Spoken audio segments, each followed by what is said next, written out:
वालेकुम।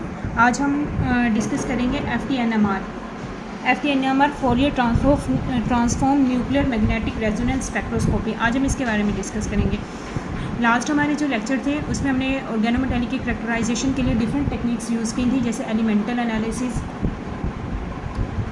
सिमिलरली हमने elemental analysis, FTIR, NMR और एक्सरे क्रिस्टलोग्राफी, डिफरेंट टेक्निक्स हमने यूज़ की थी। आज हम FTNMR के थ्रू ऑर्गेनोमेटेलिक की करैक्टराइजेशन को डिस्कस करेंगे। सबसे पहली चीज़ मैं आपको क्लियर करती जाऊँ, FTNMR बहुत ही ज़्यादा यूज़फुल टेक्निक है। इस टेक्निक के थ्रू डिफरेंट जो हमारे स्पेक्ट्रा होते हैं उनके बारे में हम इंफॉर्मेशन ले सकते हैं। हम जो हमारे पास FTNMR के थ्रू स्पेक्ट्रा आता है उसके थ्रू हम डिफरेंट किस्म के जो हमारे ऑर्गेनोमेटेलिक कंपाउंड्स हैं उनके बारे में हमें यूज़फुल इन्फॉर्मेशन मिल सकती है। NMR स्पेक्ट्रा जितने भी एलिमेंट्स ऑलमोस्ट पीरियोडिक टेबल में मौजूद हैं उन तमाम एलिमेंट्स का NMR स्पेक्ट्रा लिया जा चुका है। अगर हम देखें एक्सरे क्रिस्टलोग्राफी देखें या बाकी एलिमेंटल एनालिसिस टेक्निक्स वगैरह देखें, FTIR देखें, तो उनके थ्रू हम जितने भी एलिमेंट्स हैं पीरियोडिक टेबल में उससे उनके बारे में कोई इन्फॉर्मेशन एज सच नहीं मिलती। लेकिन NMR के थ्रू जितने भी एलिमेंट्स पीरियोडिक टेबल में मौजूद हैं NMR के थ्रू उन सब का एलिमेंट्स का स्पेक्ट्रा लिया जा चुका है। लेकिन NMR का किसी भी एलिमेंट का NMR स्पेक्ट्रा लेने के लिए एक कंडीशन है, और वो कंडीशन क्या है कि वो जो भी एलिमेंट जिसका हमने NMR स्पेक्ट्रा लेना है उस एलिमेंट का में के सेंटर में मौजूद जो न्यूक्लियस है उसे as a small magnet behaviour show करना पड़ेगा। अगर हमारे जो एलिमेंट है उस एलिमेंट का nucleus as a small magnet अपना बिहेवियर शो करता है in the presence of external magnetic field, then वो हम कह सकते हैं कि हमारा जो भी एलिमेंट है वो NMR एक्टिव है। अदरवाइज़ हम कह सकते हैं कि वो जो हमारा एलिमेंट है NMR इनएक्टिव होगा। अगर तो ये हमारा सेंट्रल न्यूक्लियस किसी भी एलिमेंट का as a small magnet behaviour नहीं शो करता तो हम कहेंगे कि हमारा जो भी एलिमेंट है वो NMR इनएक्टिव है। और जो एलिमेंट NMR इनएक्टिव होता है उसका कोई NMR स्पेक्ट्रा नहीं लिया जा सकता। लेकिन ये नहीं देखा गया कि ऑलमोस्ट कोई जो एलिमेंट है वो NMR इनएक्टिव है। अगर कोई एलिमेंट NMR इनएक्टिव है तो उसकी जस्ट एक ही रीज़न है कि ऐसे एलिमेंट्स जिनका जो एटॉमिक नंबर और इवन नंबर, अगर कुछ एलिमेंट्स जिनका एटॉमिक नंबर और मैस नंबर जो है वो इवन है, एटॉमिक नंबर भी इवन है और मैस नंबर भी इवन है। जब फॉर एग्जांपल अगर हम हीलियम की बात कर लें, हीलियम He42, अब हीलियम का एटॉमिक नंबर भी इवन है, और मैस नंबर भी इवन है, तो ऐसे जो एलिमेंट्स होते हैं ये NMR इनएक्टिव होते हैं। सिमिलरली बट हम अगर कंडीशन देखें कि कुछ एलिमेंट्स ऐसे हैं जो NMR एक्टिव हैं, जैसे अगर हम बात करें जो एलिमेंट्स जिनका एटॉमिक नंबर और मैस नंबर ओड हो, या फिर मैस नंबर ओड हो, एटॉमिक नंबर इवन हो, जो ऐसे एलिमेंट्स होते हैं ये NMR एक्टिव होते हैं। अब इनमें NMR एक्टिव होना और NMR इनएक्टिव होना, इसके लिए हमें स्पिन मालूम होनी चाहिए, स्पिन नंबर मालूम होने चाहिए। हर एलिमेंट का स्पिन नंबर मालूम होना चाहिए, और किसी भी एलिमेंट का जो स्पिन नंबर है वो हम मालूम एक्सपेरिमेंटली हम मालूम कर सकते हैं, इसके अलावा हम मालूम नहीं कर सकते।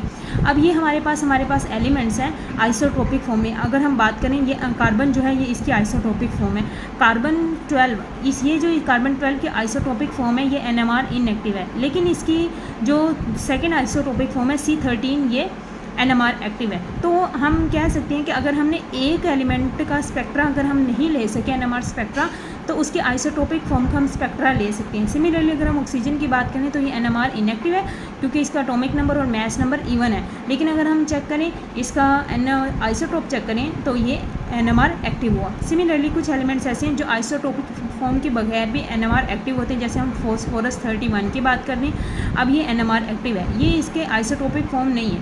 ओके, तो ये NMR एक्टिव है। NMR एक्टिव क्यों है? क्योंकि यहाँ पे इसका मैस नंबर ओड में आ गया, तो इस वजह से ये NMR एक्टिव हुआ। तो ये जो एलिमेंट्स होते हैं ये NMR एक्टिव भी होते हैं और NMR इनएक्टिव भी होते हैं। लेकिन ऑलमोस्ट जितने भी एलिमेंट्स हैं उनका स्पेक्ट्रा लिया जा चुका है। अगर कोई NMR इनएक्टिव भी है तो हम कर सकते हैं उसके आइसोटोपिक फॉर्म में इसका स्पेक्ट्रा ले सकते हैं। अब क्या है कि हमारी यहाँ पे NMR को डिस्कस करने का हमारा मेन जो पर्पज़ है वो ये है कि हम चेक कर सकें कि NMR के थ्रू हम किसी भी एलिमेंट के बारे में कैसे इन्फॉर्मेशन ले सकते हैं। हम इस चीज़ का अंदाज़ा लगा सकते हैं कि नहीं लगा सकते कि एक लिगेंड से न्यू कॉम्प्लेक्स बन रहा है या फिर नहीं बन रहा, इस चीज़ को हमने डिस्कस करना है। अब क्या है कि जब हम NMR के थ्रू एनालिसिस करते हैं अपने सैंपल की, जब हम NMR के थ्रू एनालिसिस कर लेते हैं सैंपल की, तो हमारे पास NMR प्लॉट आ जाता है, NMR स्पेक्ट्रा हमारे पास आ जाता है। अब ये जो NMR का स्पेक्ट्रा है, इस NMR के स्पेक्ट्रा के ऊपर जो डिफरेंट पीक्स होती हैं, NMR स्पेक्ट्रा के जो डिफरेंट पीक्स होती हैं, ये जो पीक्स होती हैं, ये पोजीशंस जो होती हैं, ये हमें बताती हैं कि हमने जिस भी कंपाउंड का स्पेक्ट्रा लिया है उस कंपाउंड के अंदर कौन से वाला एलिमेंट किस पोजीशन पे मौजूद है। एलिमेंट की केमिकल स्ट्रक्चर, एक कंपाउंड के केमिकल स्ट्रक्चर में किसी भी एलिमेंट की जो पोजीशन है वो हमें NMR के थ्रू पता चल जाती है। जब हम सैंपल का एनालिसिस करते हैं हमारे पास NMR स्पेक्ट्रा आता है, और NMR स्पेक्ट्रा के अंदर ये जो पीक्स हैं, ये जो पोजीशंस हैं, ये हमें बताती हैं कि हमारे ये जो हमारा कंपाउंड है, इस कंपाउंड में कौन से वाला एलिमेंट कौन सी पोजीशन पे मौजूद है। तो ये हमारे पास NMR हम इसी वजह से यूज़ करते हैं। अगर हम देखें, अगर हम एक लिगेंड और उसके कॉम्प्लेक्स का NMR और हम पता करना चाहते हैं या हम इस चीज़ को बारे में जानना चाहते हैं कि हमारा जो लिगेंड है उससे न्यू जो कंपाउंड है, उससे जो न्यू कॉम्प्लेक्स है वो बन रहा है या नहीं बन रहा, तो हम सिंपल जैसे हमने बाकी सारी टेक्निक्स में भी किया, इस टेक्निक में भी हम क्या करेंगे, NMR लिगेंड का भी स्पेक्ट्रा ले लेंगे और कॉम्प्लेक्स का भी NMR स्पेक्ट्रा ले लेंगे और दोनों को कंपेयर करेंगे, और कंपेयर करने के बाद हम स्पेक्ट्रा में चेंजेस चेक करेंगे। अगर तो स्पेक्ट्रा में चेंजेस हैं तो हम कहेंगे हमारा जो लिगेंड है इससे कॉम्प्लेक्स बन गया, अदरवाइज हम कहेंगे हमारा कॉम्प्लेक्स नहीं बना। और फिर इससे हमें NMR बाकी जो थी, बाकी जैसे हम IR है, chemical characterisation, chemical analysis techniques हैं, एलिमेंटल एनालिसिस टेक्निक्स हैं, उन टेक्निक्स में हमें ये नहीं पता चल रहा था। जैसे हम एक्सरे क्रिस्टलोग्राफी की ही बात करें तो एक्सरे क्रिस्टलोग्राफी में हमें बॉन्ड लेंथ और बॉन्ड एंगल का तो पता चल गया था, लेकिन उसमें हमें एग्जैक्ट नहीं पता चला था कि हमारा जो केमिकल एलिमेंट है इसमें हमारा जो केमिकल लिगेंड है या फिर जो कॉम्प्लेक्स है उसमें कौन सा वाला एलिमेंट कौन से पोजीशन पे मौजूद है, उसकी किस एलिमेंट के साथ कौन से वाले एलिमेंट की बॉन्डिंग है, इस चीज़ का नहीं हमें पता चला था। हमें जस्ट उनकी बॉन्ड लेंथ और बॉन्ड एंगल का पता चला था। लेकिन यहाँ पे हमें एक कंप्लीट स्ट्रक्चर का पता चल जाता है कि हमारा जो भी लिगेंड है इसका केमिकल स्ट्रक्चर कैसा है और जो हमारा कॉम्प्लेक्स है इसका केमिकल स्ट्रक्चर कैसा है, फिर उनकी बॉन्डिंग के बारे में भी हम नो हाउ हमें हो सकती है। तो ये जितनी भी टेक्निक्स हैं, हर जो टेक्निक है वो यूज़फुल है। एक कंप्लीट कंपाउंड की कंप्लीट स्टडी के लिए हमें हर टेक्निक से गो थ्रू होना पड़ता है। कुछ हमें कोई एलिमेंट जो है, कोई हमारी जो टेक्निक है वो हमें फंक्शनल ग्रुप के बारे में बताएगी, कोई हमें बॉन्डिंग के बारे में बताएगी, कोई हमें बॉन्ड लेंथ के बारे में बताएगी। तो हर जो टेक्निक है, हर टेक्निक का अपने ही बेनिफिट्स हैं, और हमें एक कंपाउंड के बारे में गो थ्रू होने के लिए, उसके बारे में कंप्लीट इन्फॉर्मेशन लेने के लिए हमें हर टेक्निक से गो थ्रू होना पड़ेगा। तो सिंपल यहाँ पे NMR में कहने का ये मकसद है कि जो NMR है इसमें हम लिगेंड और कॉम्प्लेक्स के केमिकल स्ट्रक्चर के बारे में हमें मालूम हो सकता है और उसकी बॉन्डिंग के बारे में मालूम हो सकता है। हमने करना क्या, अब सबसे पहले हम कहते हैं कि हमारा चूँकि हमने जितनी भी अब तक एग्जाम्पल, जितनी भी टेक्निक्स डिस्कस की, उन टेक्निक्स में हमारी जस्ट एक ही एग्जाम्पल हमने लिया। लिगेंड हमारा होता था bis-benzimidazolium साल्ट, और उससे हमारा जो बनने वाला कॉम्प्लेक्स है वो silver and hydrocyclic carbene complex है। अब हम देखते हैं कि हमारा ये जो bis-benzimidazolium साल्ट है ये बनता कैसे है। हमारा bis-benzimidazolium साल्ट कैसे बनेगा, जब हम लेंगे N-प्रोपाइल ब्रोमाइड। ओके, N-प्रोपाइल ब्रोमाइड लेंगे।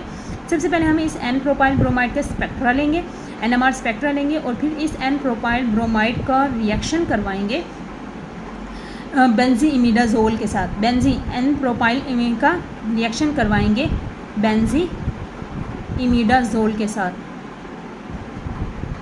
सबसे पहले हमने इसका स्पेक्ट्रा लेना है, और इसका स्पेक्ट्रा लेने के बाद इसका हमने रिएक्शन करवाना है, और रिएक्शन करवा के हमारे पास जो न्यू कंपाउंड बनेगा वो बनेगा N-प्रोपाइल बेंजीइमिडाजोल। अब जो हमारा N-प्रोपाइल बेंजीइमिडाजोल है इसका भी हम स्पेक्ट्रा ले लेंगे, NMR स्पेक्ट्रा। इसका भी हमने NMR स्पेक्ट्रा ले लेना है, और इसके बाद जब इसके साथ इसका रिएक्शन करवाएंगे तो इसका भी NMR स्पेक्ट्रा ले लेंगे, और इन दोनों का NMR स्पेक्ट्रा को हम आपस में कंपेयर करेंगे। और स्पेक्ट्रा कंपेयर करने के बाद हमें अंदाज़ा हो जाएगा कि हाया कि हमारा N-प्रोपाइल ब्रोमाइड से N-प्रोपाइल बेंजीइमिडाजोल बना है या फिर नहीं बना। फिर हम क्या करेंगे, फिर इस N-प्रोपाइल बेंजीइमिडाजोल इसको इसका आगे फर्दर रिएक्शन करवाएंगे, और हमारे पास बन जाएगा bis-benzimidazolium साल्ट। अब चूँकि हमने इसका स्पेक्ट्रा ऑलरेडी ले चुके हैं, और इसका स्पेक्ट्रा लेने के बाद फिर हम इसका भी स्पेक्ट्रा लेंगे, और फिर इन दोनों को हम कंपेयर करेंगे। पहले हमने इन दोनों को कंपेयर किया था, अब हम इन दोनों को कंपेयर करेंगे, और इन दोनों को कंपेयर करके हम अंदाज़ा लगा सकेंगे कि आया हमारा N-प्रोपाइल बेंजीइमिडाजोल से बेंजीइमिडाजोलियम साल्ट बना है या नहीं बना। सिमिलरली जब ये हमारा लिगेंड जो है ये बनकर तैयार हो जाएगा तो फिर हम इस लिगेंड से कॉम्प्लेक्स बनाएंगे। फिर हमने लिगेंड का स्पेक्ट्रा भी ले लिया है और कॉम्प्लेक्स का भी NMR स्पेक्ट्रा लेंगे। फिर हम लिगेंड और कॉम्प्लेक्स के स्पेक्ट्रा को आपस में मैच करेंगे और देखेंगे कि हमारे लिगेंड से हमारा कॉम्प्लेक्स बना है या फिर नहीं बना। अब सबसे पहले हम देख लेते हैं N-प्रोपाइल ब्रोमाइड और N-प्रोपाइल bis-benzimidazole। इसको हम देख लेते हैं कि इनके स्पेक्ट्रा को हम डिस्कस कर लेते हैं।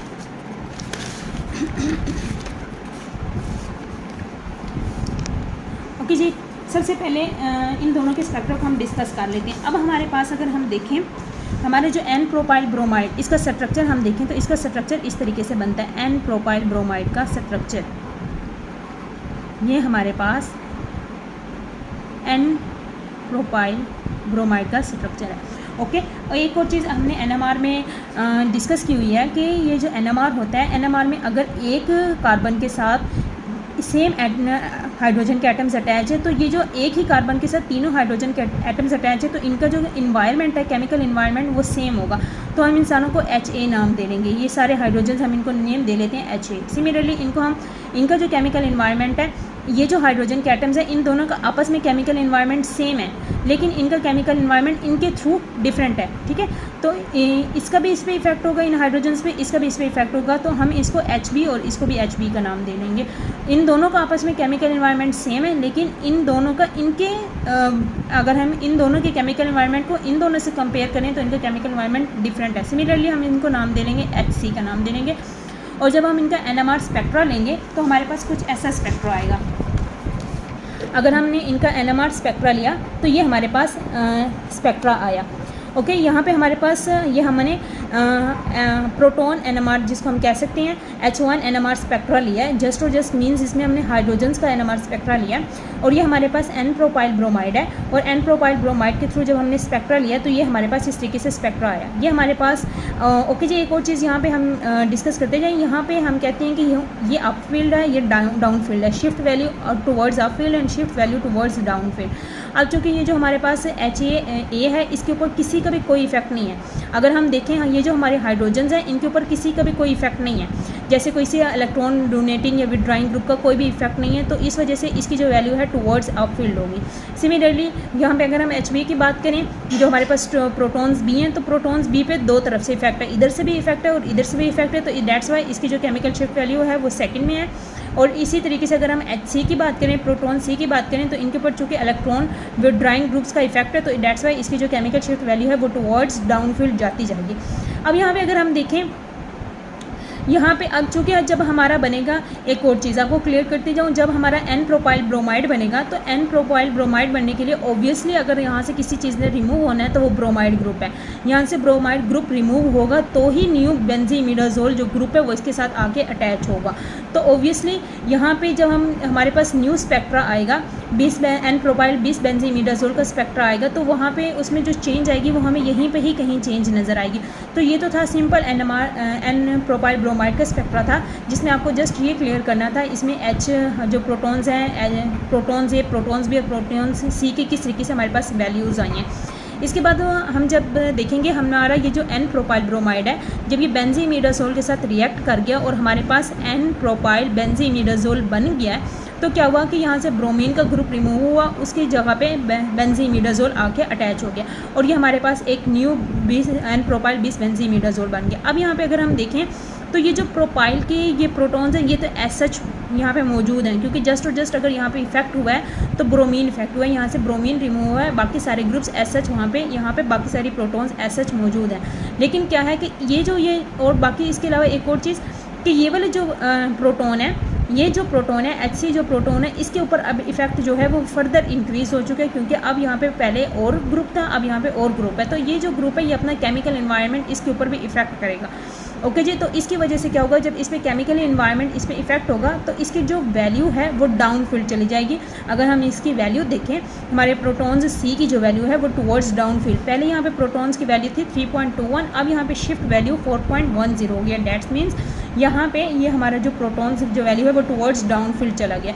अब टुवर्ड्स डाउन फील्ड चला गया, और इसकी वजह से हम कह सकते हैं कि अब चूँकि यहाँ पे वाज़ेह NMR जो स्पेक्ट्रा है इसके अंदर चेंज आ रही है। अब सामने जब हमारे पीक्स होती है ना, ये तो स्पेक्ट्रा की यहाँ पे वैल्यूज़ वगैरह हमें दी हुई है ना, जब एक स्पेक्ट्रा वाकई ही हमारे सामने आता है तो हमें उस चीज़ से नहीं अंदाज़ा हो सकता कि ये हमारा जो स्पेक्ट्रा है किस चीज़ का, ये हमारा स्पेक्ट्रा किस चीज़ का है। तो इसी तरीके से हम कंपेयर करके अंदाज़ा लगा सकते हैं कि हमने एक जो हमारा रिएक्टेंट था उसे ये प्रोडक्ट बना है या फिर नहीं बना। तो यहाँ पर हमें ये हमारा रिएक्टेंट है और ये हमारा प्रोडक्ट है, तो हम रिएक्टेंट से ही प्रोडक्ट का अंदाज़ा लगा रहे हैं। अब चूँकि यहाँ पर हमें रिएक्टेंट से अंदाज़ा हो गया कि हमारा जो न्यू प्रोडक्ट है वो बन चुका है। इसके अलावा अगर हम हमारा जो रिएक्टेंट है, इस रिएक्टेंट में हम देखें तो हमारे पास यहाँ पे 3 पीक्स के अलावा कोई और पीक नहीं है, जबकि यहाँ पे हमारे पास फर्दर 2 और पीक्स भी आ रही हैं। अब इसमें से हमारे पास ये जो हमारे पास पीक्स हैं ये इन हाइड्रोजन्स की हैं। यहाँ पे ये जो एरोमेटिक हाइड्रोजन्स हैं ये इनकी पीक्स हैं। ओके, यहाँ पे मेंशन नहीं की हुई। अगर हम यहाँ पे मेंशन करें तो यहाँ पे ये जो एरोमेटिक पीक्स हैं, यहाँ पे ये जो एरोमेटिक पीक्स इन हाइड्रोजन्स की हैं। ओके, इसके अलावा यहाँ पे हमारे पास ये जो एट द लास्ट जो हमारे पास ये जो पीक है, ये हमारे पास पीक इस प्रोटॉन की है जो नाइट्रोजन्स के साथ अटैच है, जिसको हमने H2 का नाम दिया हुआ है, ये इसकी पीक है। अब ये वाला जो नाइट्रोजन है, ये जो नाइट्रोजन के साथ अटैच हाइड्रोजन है, हम इसको कह सकते हैं कि ये एसिडिक हाइड्रोजन है। अगर हम इसकी वैल्यू देखें, ये जो हमारे पास ये जो प्रोटॉन है H2 जो प्रोटॉन है जो नाइट्रोजन के साथ अटैच है, ये आलमोस्ट 7 और 8 के दरमियान आप यूँ कह सकते हैं कि इसकी जो वैल्यू है वो आलमोस्ट 7.9 है। यहाँ पे जो केमिकल शिफ्ट वैल्यू अगर इसको होल से देखा जाए तो ये 8 और ये 7 और 8 के दरमियान यहाँ पे इसकी कहीं वैल्यू जो है वो रिलाई कर रही है, तो डेट्स में हम इसकी वैल्यू को हम कह सकते हैं मोस्टली यहाँ पे जो केमिकल शिफ्ट वैल्यू है वो 7.9 है। अब नेक्स्ट जब हम एन प्रोपाइल बेंजीमिडाजोल से बेंजीमिडाजोलियम साल्ट बनाएंगे तो हम ये जो वैल्यूज़ हैं, ये जो सारा हमारा स्पेक्ट्रा है, इसको 20 बेंजीमिडाजोलियम साल्ट से के स्पेक्ट्रा से कंपेयर करेंगे, और अगर इसमें चेंजेस हैं, इन दोनों के स्पेक्ट्रा में चेंजेस होंगी, तो हम कह सकते हैं कि हमारा न्यू कंपाउंड 20 बेंजीमिडाजोलियम साल्ट बन चुका है। इसके बाद अगर हम देखें यहाँ पे ये जो हमारा स्पेक्ट्रा है,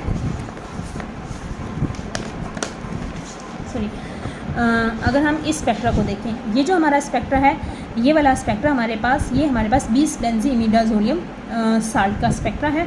और अगर इसमें स्पेक्ट्रा में अगर हम चेंजेस देखें तो हमें चेंजेस जो हैं वो क्लियर हो जाएंगे। अगर हम देखें यहाँ पे जस्ट 3 टाइप्स प्रोटॉन्स थे। अगर हम यहाँ पे देखें तो यहाँ पे जस्ट ब्रोमाइड एन प्रोपाइल के प्रोटॉन्स थे, proton A, proton B and proton C. और ये जो हमारे पास प्रोटॉन्स हैं ये तो हमारे पास थे नाइट्रोजन के साथ अटैच प्रोटॉन, और ये हमारे पास एरोमेटिक प्रोटॉन्स। जबकि अगर हम यहाँ पे इसका स्पेक्ट्रा देखें, 20 बेंजीमिडाजोलियम साल्ट का स्पेक्ट्रा देखें, तो यहाँ पे हमारे पास ए प्रोटॉन भी है, बी प्रोटॉन्स भी है, सी भी हैं, और साथ साथ हमारे पास ए, बी और सी के साथ साथ हमारे पास डी प्रोटॉन भी हैं। ओके, ये हमारे डी प्रोटॉन नज़र आ रहे हैं। अब ये जो डी प्रोटॉन्स हैं ये कहाँ से हमारे पास आए हैं? ये जो हमारे पास ये जो डी प्रोटॉन्स हैं, ये हमारे पास ये वाले प्रोटॉन्स हैं।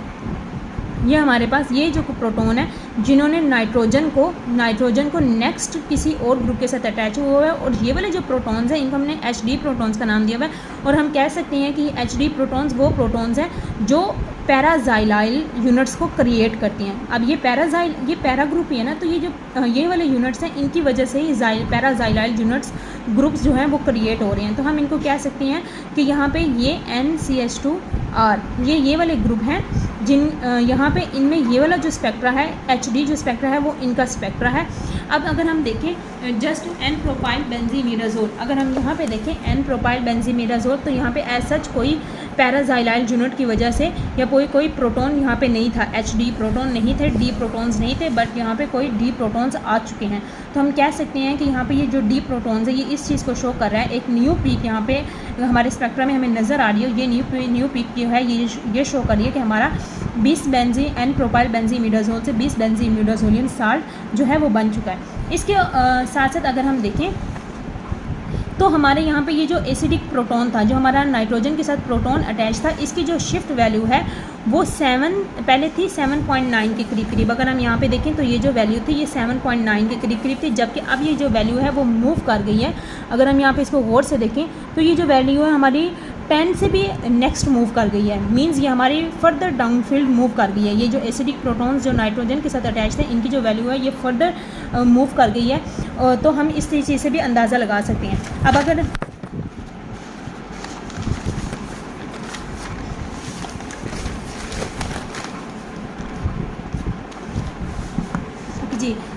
तो ये हम कह रहे थे कि जो हमारे HD प्रोटॉन्स हैं इनकी जो केमिकल शिफ्ट वैल्यू है वो 5.8 है। तो लेकिन जो हमारे पास एसिडिक प्रोटॉन्स थे, एसिडिक प्रोटॉन्स की जो हमारे पास वैल्यू आई है, वो ऑलमोस्ट 7.9 से मूव करके 7.9 से मूव करके 10.2 तक अप्रोच कर गई है।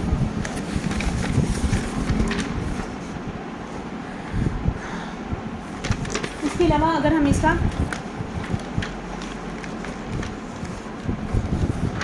इसके साथ साथ ये वो तो ऊपर हमारे पास था एनएमआर स्पेक्ट्रा, हमारे पास ये 20 बेंजीमिडाज़ोलियम साल्ट का था। इसके बाद अगर हम लिगेंड के साथ इसको लिगेंड जो हमारा कॉम्प्लेक्स के साथ जब हम इसको कंपेयर करने की कोशिश करें तो यहाँ पे भी हमें वाज़ेह चेंजेस नज़र आएंगे जो हमें ये बताएंगे कि हमारे इस कॉम्प्लेक्स से हमारे इस लिगेंड से न्यू कॉम्प्लेक्स भी बन चुका है। पहले हमने देखा है कि कैसे एन प्रोपाइल ब्रोमाइड जो है बेंजीमिडाज़ोलियम एन प्रोपाइल ब्रोमाइड कैसे एन प्रोपाइल बेंजीमिडाज़ोल बनाता है, और फिर हमने उनके स्पेक्ट्रा को कंपेयर किया, फिर हमने 20 बेंजीमिडाज़ोलियम का साल्ट बनाया और उसके स्पेक्ट्रा को कंपेयर किया।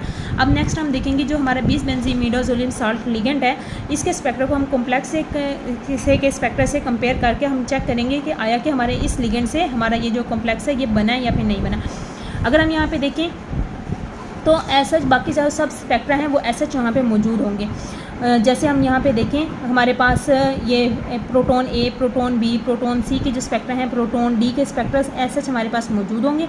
लेकिन यहाँ पे क्या होगा, अब हमें यहाँ पे एक और चीज़ देखें, अगर हम फार्मूला देखें, ये हमारे पास लिगेंड है और ये हमारे पास कॉम्प्लेक्स है। अब ये जो लिगेंड है, इस लिगेंड में एसिडिक प्रोटॉन जो नाइट्रोजन के साथ अटैच है ये मौजूद है। लेकिन जब हमारा कॉम्प्लेक्स बनता है तो ये जो एसिडिक प्रोटॉन है यहाँ से कॉम्प्लेक्स, जब हमारा कॉम्प्लेक्स बनेगा तो ये जो एसिडिक प्रोटॉन है ये रिमूव हो चुका है और इसकी जगह पे हमारा सिल्वर आयन आ चुका है। तो डैट्स मीन यहाँ से हम एक चीज़ गैस कर सकते हैं कि हम कह सकते हैं कि जब हमारा एनएमआर स्पेक्ट्रा आएगा तो उसमें एनएमआर स्पेक्ट्रा लिगेंड का जब आएगा तो उसमें हमारे पास इसकी पीक होगी, एसिडिक प्रोटॉन की पीक होगी, जबकि हमारे पास कॉम्प्लेक्स में एसिडिक प्रोटॉन की पीक नहीं होनी चाहिए क्योंकि हमारा यहाँ से एसिडिक प्रोटॉन रिमूव हो चुका है। अगर तो ऐसा जो हमारी पीक है लिगेंड से इसी तरीके से हमारी पीक आती है कि कॉम्प्लेक्स में हमारी ये पीक मिसिंग होगी, तो हम कह सकते हैं कि हमारा इस लिगेंड से ये कॉम्प्लेक्स बन चुका है, अदरवाइज़ हमारा लिगेंड से कॉम्प्लेक्स नहीं बनेगा। और अगर हम इस स्पेक्ट्रा में देखें तो इस स्पेक्ट्रा में सेम यहाँ पे जो हमारा लिगेंड है उसमें पीक जो है वो मेंशन हुई है एसिडिक, जबकि यहाँ पे पीक मिसिंग है। तो इस चीज़ से हम अंदाज़ा लगा लेंगे कि हमारा लिगेंड से कॉम्प्लेक्स बन चुका है। ये हमारे पास था protonic spectra, NMR protonic spectra protons के थ्रू। अब हम देखते हैं कि अगर हम कार्बन के थ्रू स्पेक्ट्रा अगर हम चेक करें तो कार्बन के थ्रू भी हमें स्पेक्ट्रा में चेंजेस नज़र आ सकती हैं। अगर हम यहाँ पे देखें ये हमारा लिगेंड का कार्बन स्पेक्ट्रा है और ये हमारा कॉम्प्लेक्स का कार्बन स्पेक्ट्रा है, ऐसा सेम सब पीक सेम है। लेकिन अगर यहाँ पे हम देखें तो यहाँ पे ये जो C3 और C3 और ये जो हमारे पास C4 है इसमें चेंजेस हैं। यहाँ पे अगर हम देखें यहाँ पे कि हमारी जो केमिकल शिफ्ट वैल्यू है यहाँ पे ऐसा हमारे पास लिगेंड जो हमारा है इसमें, और ये हमारे पास है लिगेंड जो हमारा कॉम्प्लेक्स है इसमें, यहाँ पे इस पीक के अंदर चेंजेस आ रही हैं। इस पीक के केमिकल जो शिफ्ट वैल्यू है वो चेंज हो रही है 49 ऑलमोस्ट 49 टू 56 57 तक ये जो चेंज है, यह केमिकल शिफ्ट वैल्यू की जो चेंज है वो हमें नज़र आ सकती है। तो ये जो चीज़ है, ये जो चेंजिंग है ये हमें क्लियर कर रही है कि हमारे लिगेंड से हमारा कॉम्प्लेक्स बन चुका है। इसके बाद अगर हम देखें यहाँ पे हमारे पास कोई भी सिल्वर और कार्बन का कोई भी पीक नहीं है, क्योंकि यहाँ पे सिल्वर का कोई एटम नहीं मौजूद, तो इस वजह से सिल्वर और कार्बन की कोई पीक नहीं है। लेकिन अगर हम इसका कॉम्प्लेक्स देखें तो कॉम्प्लेक्स में चूँकि सिल्वर और कार्बन की आपस में बॉन्डिंग हो चुकी है, अगर हम इसको देखें यहाँ पे सिल्वर और कार्बन आपस में बॉन्डिंग के थ्रू अटैच हैं, तो डैट्स मीन्स यहाँ पे हमारे पास इस हमारे कॉम्प्लेक्स के स्पेक्ट्रम में हमारे पास सिल्वर और कार्बन की बॉन्डिंग होनी चाहिए, पीक होनी चाहिए। और अगर हम यहाँ पे देखें तो हमारे पास सिल्वर और कार्बन की बॉन्डिंग शो हो रही है। तो ये जो सिल्वर और कार्बन की बॉन्डिंग है ये भी हमें ये चीज़ क्लियर कर रही है कि हमारे लिगेंड से हमारा जो कॉम्प्लेक्स है वो बन चुका है।